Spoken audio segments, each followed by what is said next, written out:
to push China to hand over vital information about the virus. Remember, the World Health Organization did publicly push China when it withheld information on the SARS outbreak in 2003, but didn't seem to be as interested in pushing China as much this time. The Chinese government then refused to share data about COVID-19 test results that would have allowed researchers around the world to make independent assessment of the virus's spread. Now, weeks passed before the Chinese government allowed the World Health Organization to see the map of the virus genome. And that genome was created by Chinese researchers. So they had the information where other people could start out to try to find a vaccine. By that time, the virus was already spreading around the globe, which has led to countless needless deaths and immeasurable economic damage globally that now rests on the shoulders of the Chinese for that happening. I'm glad that the World Health Organization member countries approved an investigation as to how the organization handled COVID-19. I hope this will be a truly independent investigation that will prevent future mishaps.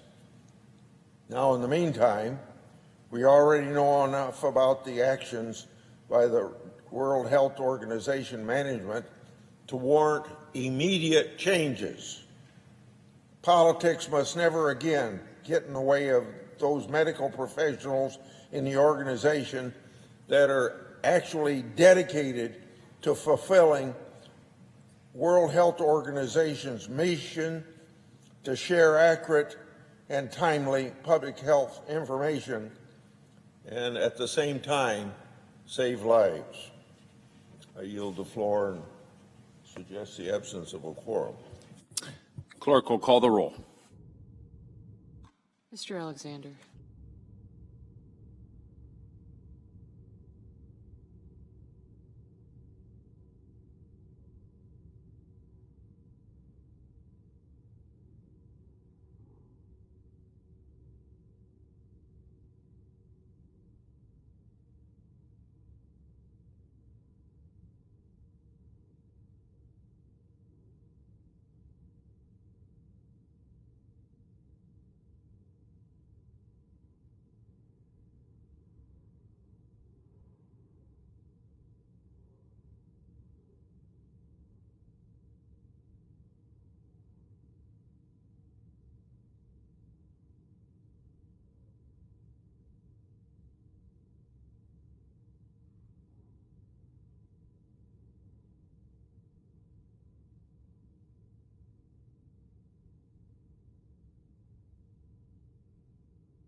Mr. President, Senator for Minnesota.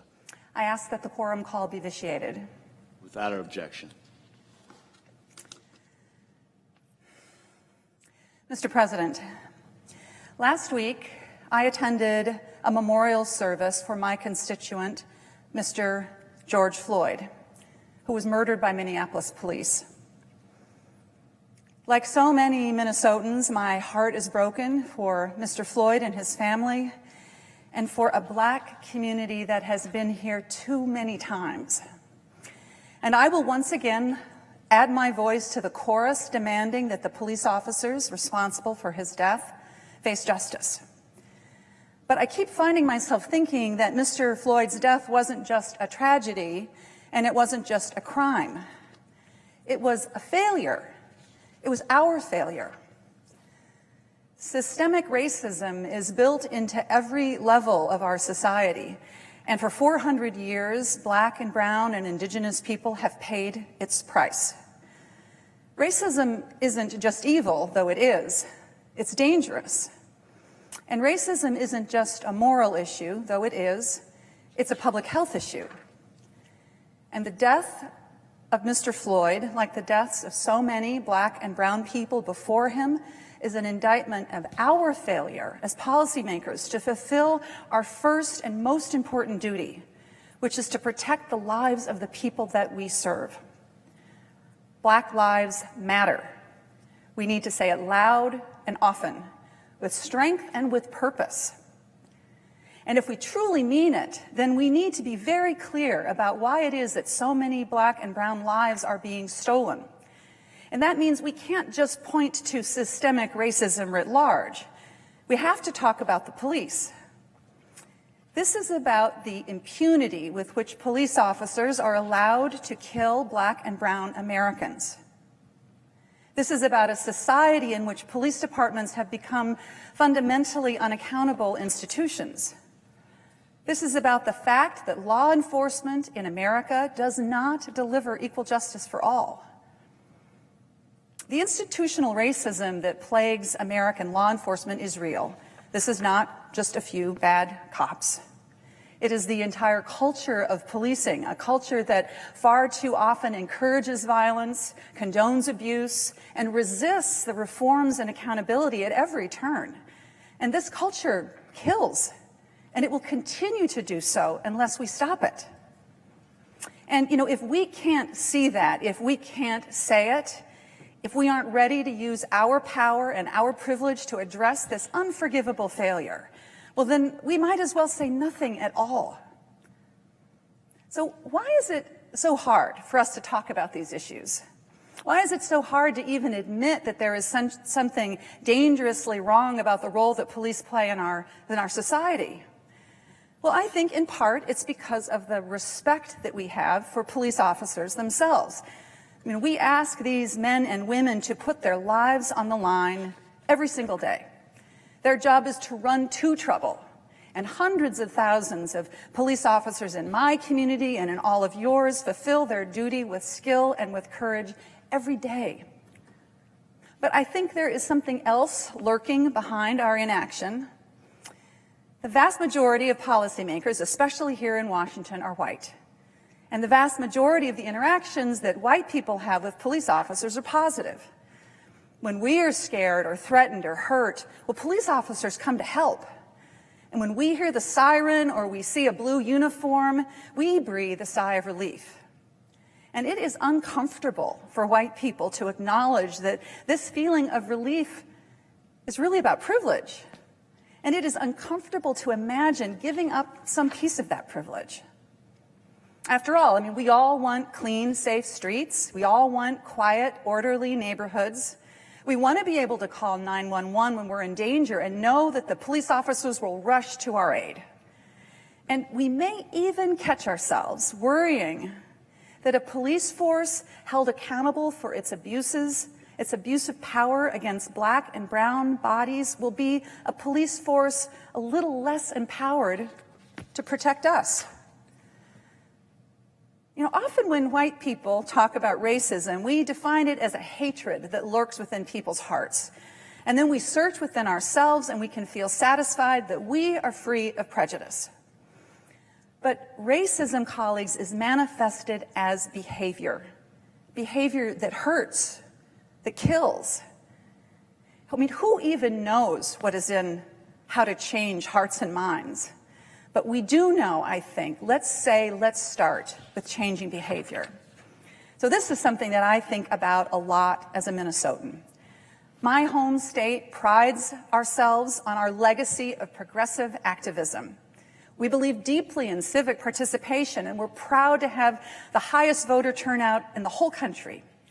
We're home to a diverse array of communities, African Americans, Somali, Hmong, Latinx, Native, and more, and all people who belong here just as much as anyone else.